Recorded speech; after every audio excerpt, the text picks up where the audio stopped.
नमस्कार, आप देख रहे हैं साधना न्यूज का खास कार्यक्रम अखबारों की सुर्खियां और मैं हूं आपके साथ प्रशिता। अखबारों की सुर्खियों में हर रोज हम उन तमाम सुर्खियों पर चर्चा करते हैं जो अखबारों की हेडलाइंस बनी हुई होती है। लेकिन हेडलाइंस क्यों बनती है, उनके पीछे की असल खबर क्या है, असल मुद्दा क्या है, बड़ी खबर वो क्यों है, उसकी तह तक जाने की कोशिश करते हैं। हमारे साथ मौजूद वरिष्ठ पत्रकारों के साथ हम विश्लेषण करते हैं, चर्चा करते हैं और असल खबर को जानने की कोशिश करते हैं। तो आज भी हम सुर्खियों पर चर्चा करेंगे। हमारे साथ इस चर्चा में शामिल हो रहे हैं वरिष्ठ पत्रकार राजेंद्र कानूनगो जी और हमारे साथ जुड़े हुए फोन लाइन पर वरिष्ठ पत्रकार आशीष दुबे जी। आप दोनों का बहुत बहुत स्वागत है हमारे इस खास कार्यक्रम में। और शुरुआत में करना चाहूंगी राजेंद्र जी आपसे, चूंकि वो अखबारों की हेडलाइंस नहीं बनी है फिलहाल, क्योंकि वो आज की खबर है, सुबह की खबर है और दुखद खबर है कि ट्रेजेडी किंग दिलीप कुमार जी का आज सुबह 7:30 बजे निधन हो गया। 98 साल की उम्र में उनका निधन हुआ है। लंबे समय से बीमार चल रहे थे, लंबे समय से हॉस्पिटल में एडमिट थे। कैसे देखते हैं आप? स्वर्गीय दिलीप कुमार जी को सबसे पहले तो मैं अपनी विनम्र श्रद्धांजलि अर्पित करता हूं। सिनेमा के पर्दे पर दिलीप कुमार जी ने विभिन्न प्रकार के रोल अदा किए। मूलतः पाकिस्तान के रहने वाले यूनुस जी नाम था उनका, और जो बाद में फिल्मों में नाम जो है वो फिल्मी नाम उनका दिलीप कुमार पड़ा जी। और उस समय की अच्छी अभिनेत्री सायरा बानो के साथ उनका निकाह हुआ और सायरा बानो जी ने उनको जिस तरीके से संभाला, आखिरी तक उनको जो है उनके साथ कंधे से कंधा लेकर लगा करके वो खड़ी रही और पूरी बीमारी में उनको जो है वो साथ दिया उनका। और उनके अभिनय की तो जो है वो प्रशंसा शब्दों में नहीं की जा सकती। ट्रेजेडी किंग कहा जाता था उनको। बिल्कुल। और अनेक फिल्मों में उन्होंने अपने अभिनय की छाप छोड़ी। नया दौर और एक अभी वर्तमान में फिल्म आई थी तिरंगा। तो ये इस प्रकार की अनेक फिल्में हैं, उनके नाम हम गिनाएंगे तो समय कम पड़ जाएगा। बिल्कुल। तो इतनी फिल्मों में काम करने के बाद, इतनी ख्याति अर्जित करने के बाद और अपना पूरा जीवन जीने के बाद 98 साल की उम्र में उन्होंने इस दुनिया को रुखसत कहा। तो ऐसे कलाकार को, ऐसे अभिनेता को देश प्रणाम करता है। बिल्कुल। और निश्चित रूप से जो है सदियों तक उनको याद रखा जाएगा, उनके करियर को याद रखा जाएगा, उनके फिल्मों को याद रखा जाएगा। और सायरा बानो जी की भी जितनी प्रशंसा की जाए कम है कि जिन्होंने उनकी काफ़ी देखभाल की। बीच बीच में वो काफ़ी बीमार रहे, अस्पताल आ जाते थे, फिर घर चले जाते थे। तो मेरी उनको हार्दिक श्रद्धांजलि है और मैं उनको सादर नमन करता हूँ। निश्चित। आशीष जी आपके पास आना चाहूंगी। जिस तरह से राजेंद्र जी ने कहा कि यूसुफ मूलतः पाकिस्तान से बिलोंग करते थे, यूसुफ उनका नाम था, लेकिन बॉलीवुड में, देश की बात करें, भारत की बात करें, एक लंबा समय उन्होंने बॉलीवुड में निकाला है और एक बॉलीवुड के लिए बड़ी क्षति यहाँ पर हम इसे देखते हैं। सही बात है। दिलीप कुमार का जो दायरा था और उनका जो ऑरा था वो बहुत बड़ा था और उनकी जो समकालीन से तस्वीर और जो अभी जो जितने भी लोग हैं जिन्हें स्टार कहा जाता है वो भी सब कहीं ना कहीं दिलीप कुमार को प्रभावित थे। उनकी अपनी शैली थी। दिलीप कुमार को अगर हम देखेंगे, उन्होंने अपनी जो लीगेसी है, जो उन्होंने जो बनाया है, वो उन सब चीजों के साथ साथ बहुत दूसरे क्षेत्रों में भी लगातार सक्रिय रहे। उन्होंने राजनीति में भी कुछ करने की कोशिश की थी, उन्होंने सामाजिक क्षेत्रों में भी कुछ काम करने की कोशिश की थी। और दिलीप कुमार को याद करने में दिलीप कुमार की खुद की सफलता या उनका व्यक्तित्व का अंदाजा इसी बात से लगाया जा सकता है कि वो पिछले लगभग 3-2.5 दशक से 2-2.5 दशक से फिल्मों से दूर थे। उनकी कोई नई फिल्म पिछले 25 सालों में नहीं आई।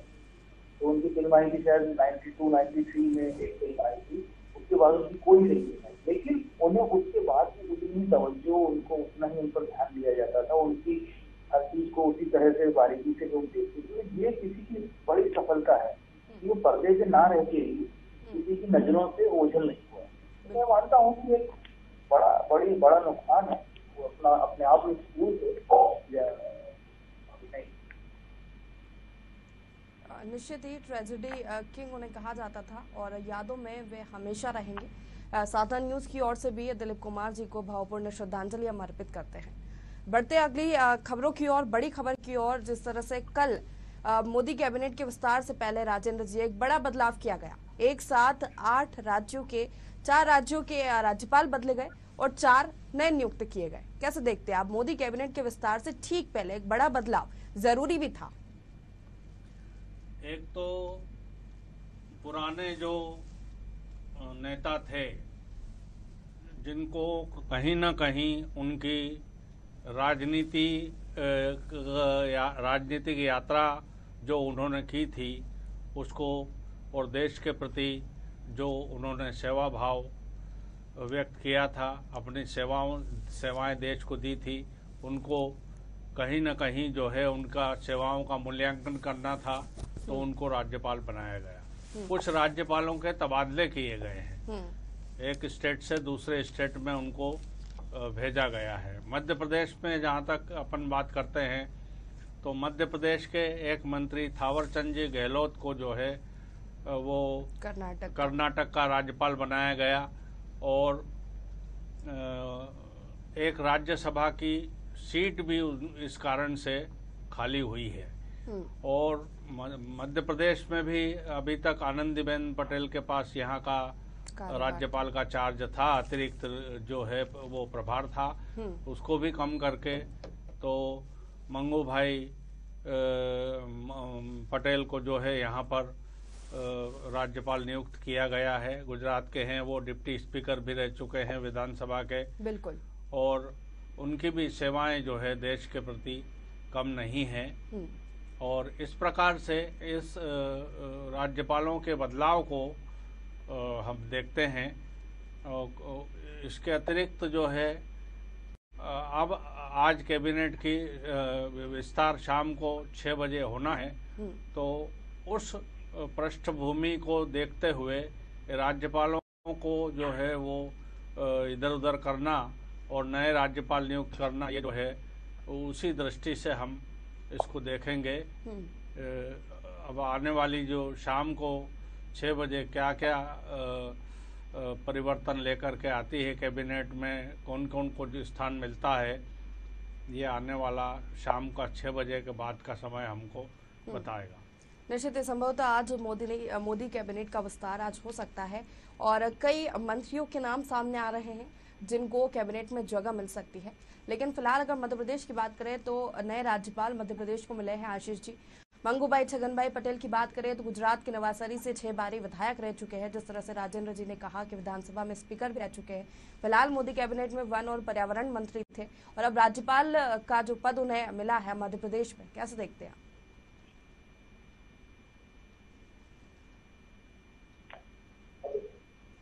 जी आशीष जी, मेरी आवाज आ रही है अब तक? हाँ, हेलो जी जी। देखिए थोड़ा सा बीच में डिस्टर्बेंस था आवाज का, लेकिन देखिए जहाँ तक मैं समझा हूँ राज्यपाल की नियुक्ति मध्य प्रदेश में जो नए राज्यपाल नियुक्त किए गए हैं तो वो 2 जरूरी से नियुक्ति पहली से यहाँ कार्यवाहक राज्यपाल के तौर पर काम चलाया जा रहा था लंबे समय से, तो एक पूर्णकालिक राज्यपाल की जरूरत थी।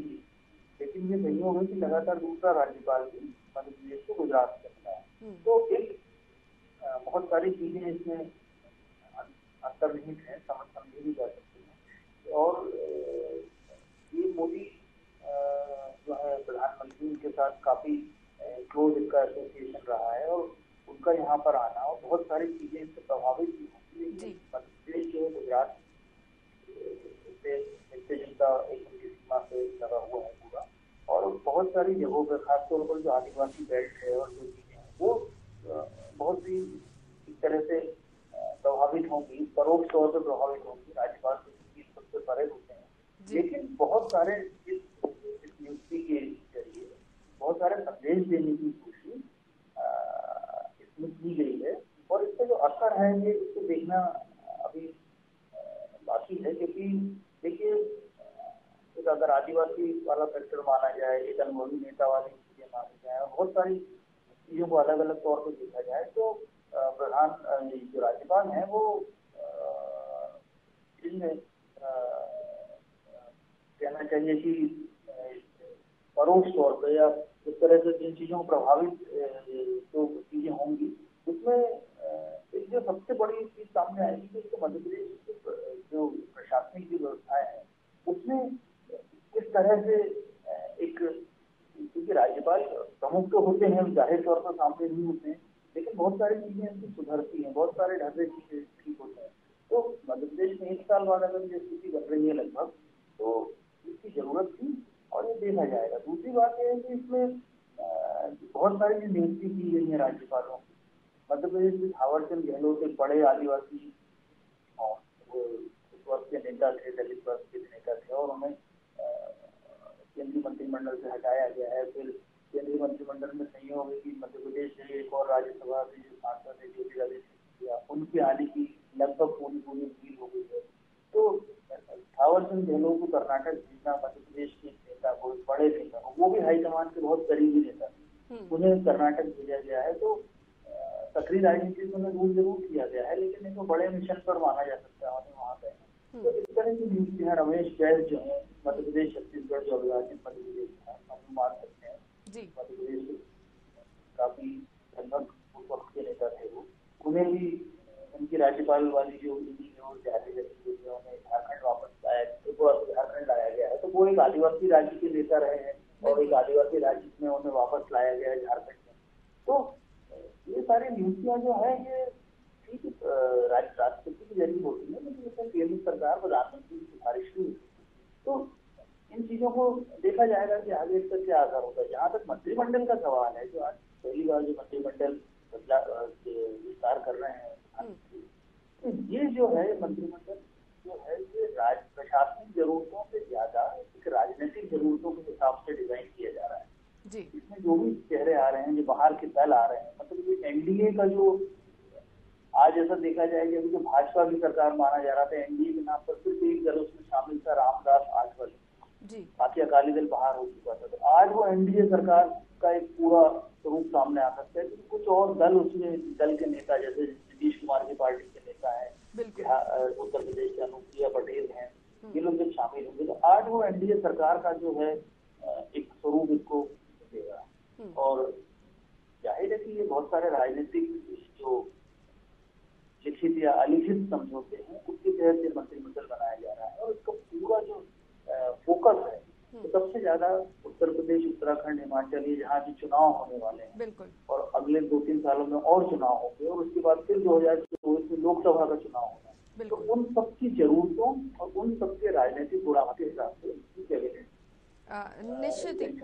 आशीष जी, राजनीतिक समीकरण की बात करें, जिस तरह से थावरचंद गहलोत को कर्नाटक का राज्यपाल बनाया गया है, तो एक सीट वहां पर खाली हो गई है, और वही लंबे समय से ये सुर्खियां थी, चर्चाएं थी कि ज्योतिरादित्य सिंधिया को मोदी कैबिनेट में जगह मिल सकती है। तो एक रास्ता जो है मोदी कैबिनेट तक पहुंचने का ज्योतिरादित्य सिंधिया का कहीं ना कहीं अब साफ नजर आ रहा है। हाँ, ज्योतिरादित्य सिंधिया ने जो योगदान भाजपा को दिया है, तो उसके एवज में, उसके नतीजे में उन्हें बड़ा पद, एक बड़ी प्रतिष्ठा मिलना लाजमी है। क्योंकि कोई भी नेता जो लगातार एक बड़े, जैसे कांग्रेस में रहे हैं, कांग्रेस द्वारा केंद्रीय मंत्री, सांसद, सब कुछ बनाया गया है, एक बड़े ओहदेदार थे वो, प्रभावशाली नेता थे, और वो यदि कांग्रेस छोड़ के भाजपा में जा रहे हैं और उनकी वजह से पूरी कांग्रेस की सरकार जो 15 साल बाद आई है वो गिर गई है और भाजपा को सरकार बनाने का मौका मिला है, तो लाजमी है कि ऐसे नेता को भाजपा कोई ना कोई पुरस्कार जरूर देगी। लेकिन ये भाजपा का अपना स्टाइल है कि उन्हें तकरीबन 15 महीने इंतजार कराया गया। यदि वो आज कैबिनेट में आते हैं तो ये माना जाएगा 15 महीने बाद लाया गया। बाकी कई बार हम देखते हैं कि इस तरह के जब उठापट किसी नेता के जरिए उठापटक होती है तो उसे तत्काल नवाजा जाता है। तो ये थोड़ा सा एक है, भाजपा ने उन्हें अपने स्टाइल में नवाजने की तैयारी की है।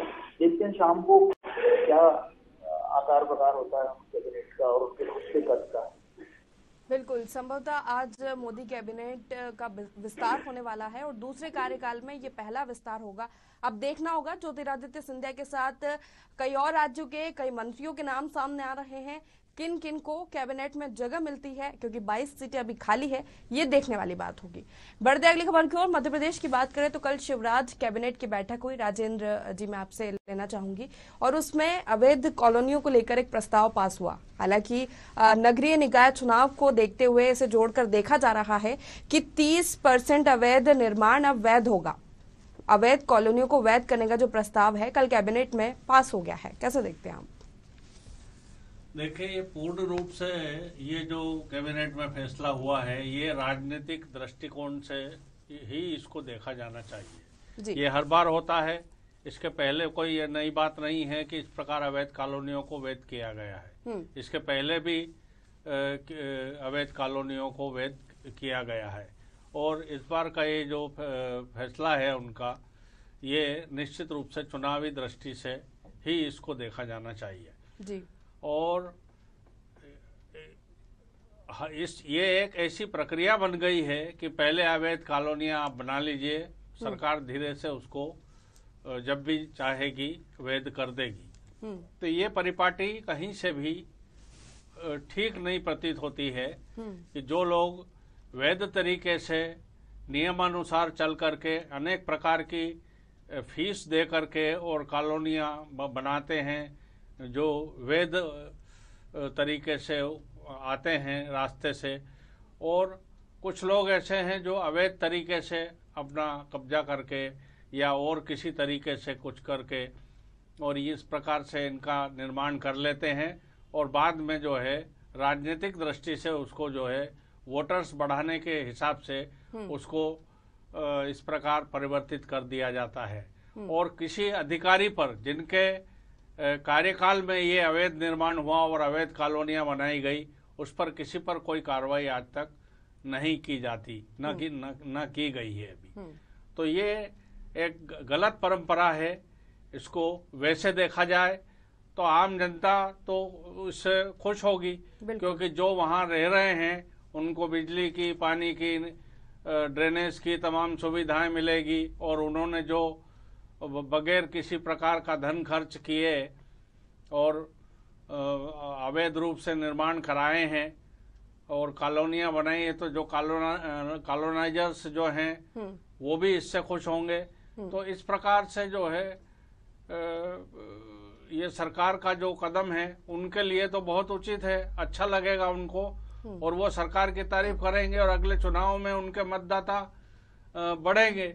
लेकिन ये जो तरीका है, ये जो एक प्रकार से अवैध को वैध करने का, ये कहीं से भी इसको उचित नहीं कहा जा सकता, ये अच्छी परंपरा नहीं है। और इस प्रकार जो जिन अधिकारियों के संरक्षण में ये अवैध निर्माण हुए हैं उन पर भी कार्रवाई होना चाहिए। अवैध को वैध करने का मंत्रियों की सामूहिक निर्णय है मंत्रिमंडल का, इस पर कोई उंगली नहीं उठा सकता। अध्यादेश जारी हुआ है, अब ये विधानसभा में पारित भी हो जाएगा। तो इस प्रकार से जो है इसको कहीं से भी उचित कहा नहीं जा सकता। निश्चित ही आशीष जी, आपके पास होना चाहूंगी, अवैध कॉलोनियों के बाद रेत नियम को लेकर भी कई संशोधन किए हैं। नियम 2019 रेत के परिवहन, भंडारण और खनन को लेकर संशोधन किया गया है। अवैध रेत का जो मामला है लंबे समय से मध्य प्रदेश में गरमाया हुआ है। अब ये है कि रेत खनन का पैसा मुख्यालय पहुंचेगा, कैसे देखते हैं आप? सरकार को राजस्व की बहुत इस समय जरूरत है, और सरकार इस तरह के सारे रास्ते आजमा रही है, इससे सरकार को सजाना थोड़ा रिच हो सके। तो ठीक है, अगर सरकार अगर इस तरह करती है और इसमें उसको सही नतीजा मिलता है तो ही इसकी कोई प्रासंगिकता होगी पूरे कवायद की। क्योंकि इससे रेत का खनन और रेत का अवैध और वैध उत्खनन जो है पिछले 10 साल से मध्य प्रदेश की पॉलिटिक्स का बहुत बड़ा मुद्दा है। इसमें कई बड़े नेताओं की जाहिर किया गया है, इसके तौर पर शामिल होने की बातें सामने आती रही है। फिर रेत माफिया इतना ज्यादा साहसी हो गया है कि अधिकारियों पर, पुलिस अफसरों पर, प्रशासनिक अमले पर हमले हुए हैं, उन पर गाड़ियां चढ़ाने के प्रयास हुए हैं। तो यदि रेत खनन के व्यापार को सही दिशा में लाया जाता है, उसे बेहतर बनाने की कोशिश की जाती है, तो ये अच्छा है। लेकिन इसके साथ ये सवाल भी उठते हैं कि रेप माफिया इतना दुस्साहसी कैसे हुआ, इस पूरे कारोबार में इतने लीकेज कैसे पैदा हुए, वो किसकी शय पे हुए, ये नहीं देखा जाएगा। इस बीच में जो चीज जब इतना नुकसान हुआ है मध्य प्रदेश को, तो वो फिर उसका जिम्मेदार कौन। हालांकि राजनीति में इस तरह के इतने बारीक विश्लेषण और इतनी बारीक जिम्मेदारियां तय नहीं होती है, लेकिन ये सवाल उठते हैं कि कोई चीज बिगड़ी है तो उसको सुधारने की जब कवायद इतनी लेट क्यों हो रही है, जिस बात को लेकर 10-12 साल से मुद्दा चल रहा है।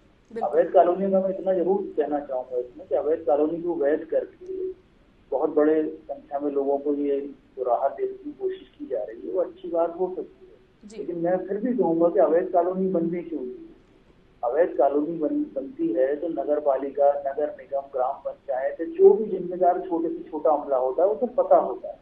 तो कॉलोनियां बन जाती हैं, बरसों उसमें लोग रह रहे हैं, उनको रेगुलर किया जा रहा है, तो ये कोई बहुत फैसला ठीक है, अच्छा है, जो लोग वहाँ रह रहे हैं उनको राहत मिल जाएगी। लेकिन ये सब चीजें होने क्यों दी जाती है, इसके बाद हमेशा होनी चाहिए। और इस तरफ थोड़ा सा जो लोग हैं जो इसमें इस तरह के मकान वगैरह खरीदते हैं या खरीदने के लिए मजबूर किए जाते हैं, उन्हें भी थोड़ा सा इसमें अलर्ट रहना चाहिए। तो उससे ये जो इस तरह की अनियमितता करने वाले जो बिल्डर कॉलोनाइजर पैदा हो जाते हैं और जिनके पीछे राजनीतिक लोग होते हैं, प्रशासनिक सरपरस्ती होती है, वो भी जो है इससे कमजोर पड़े। निश्चित ही कल कैबिनेट की बैठक हुई, इसके पहले भी कल बैठकों का दौर चला।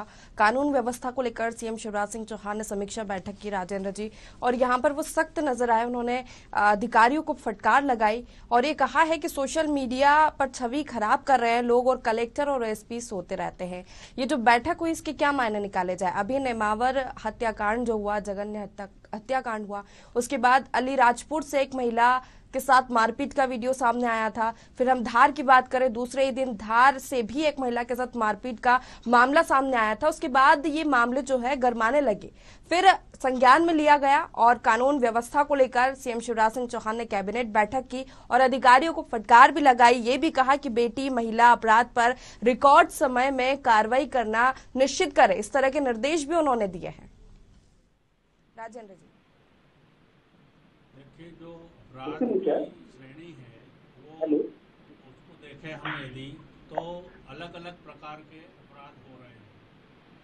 बच्चियों के साथ जो अबोध बच्चियां हैं, 2 साल, 4 साल, 5 साल, 8 साल, ऐसी बच्चियों के साथ जो प्रतिकार भी नहीं कर सकती, उनको रेप शब्द का नाम भी हम देना ठीक नहीं है। कुकर्म उनके साथ जो है वो हो रहे हैं और उन पर कार्रवाई जो है पकड़ करके, और पुलिस की कार्रवाई और अदालती कार्रवाई, और अब ये इसमें इतना समय लगता है, इसमें कम समय में उसको न्याय मिलना जरूरी है जी। और शिवराज सिंह चौहान जी जो मुख्यमंत्री जी हैं, संवेदनशील हैं, उन्होंने जो अधिकारियों, कलेक्टर्स और एसपीज को जो कहा है कि इस पर कार्रवाई करें, तो सोशल मीडिया में तो क्या है कि तत्काल प्रभाव से ये चीज़ें आने लग जाती हैं। बिल्कुल, जैसे आपने उदाहरण दिए हैं, तो ये चीज़ें, घटनाएं सामने आती हैं और इन पर कार्रवाई जो है वो होना चाहिए। और अधिकारीगण जब तक इस पर ध्यान नहीं देंगे, नज़र नहीं डालेंगे अपनी, और सख्त नहीं होंगे, नीचे लोगों में एक कानून का डर पैदा नहीं होगा, तब तक ये घटनाएं रुकेंगी नहीं। चाहे वो इस प्रकार की कुकर्मों की घटनाएं हों या और दूसरे प्रकार के महिलाओं के अपराध हों या और भी दूसरे अपराध हों, वो जब तक कानून का डर लोगों में पैदा नहीं होगा, तब तक अपने आप वो रुकने वाले नहीं हैं। बिल्कुल, कानून का डर होना बहुत जरूरी है, क्योंकि हमने देखा है मध्य प्रदेश की बात करें, देश की बात करें, प्रशासन की या कानून की जो लापरवाही हम देखते हैं और इस तरह के मामले जब सामने आते हैं तो निश्चित ही शर्म की बात होती है प्रशासन के लिए भी। हालांकि ये जो 2-3 मामले हफ्ते भर में जो सामने आए हैं, इस पर सीएम शिवराज सिंह चौहान ने संज्ञान लिया है, वरिष्ठ अधिकारियों से बैठक भी ली, फटकार भी लगाई है, तो हो सकता है आगे व्यवस्थाओं में कोई सुधार हो। तो फिलहाल के लिए आप दोनों का बहुत बहुत शुक्रिया हमारे साथ इस चर्चा में शामिल होने के लिए, राजेंद्र जी और आशीष दुबे जी। अखबारों की सुर्खियों में हमने इन तमाम सुर्खियों पर चर्चा की जो अखबारों के हेडलाइंस बनी रहती है, और चर्चा करते रहेंगे। आप बने रहिए साधना न्यूज के साथ।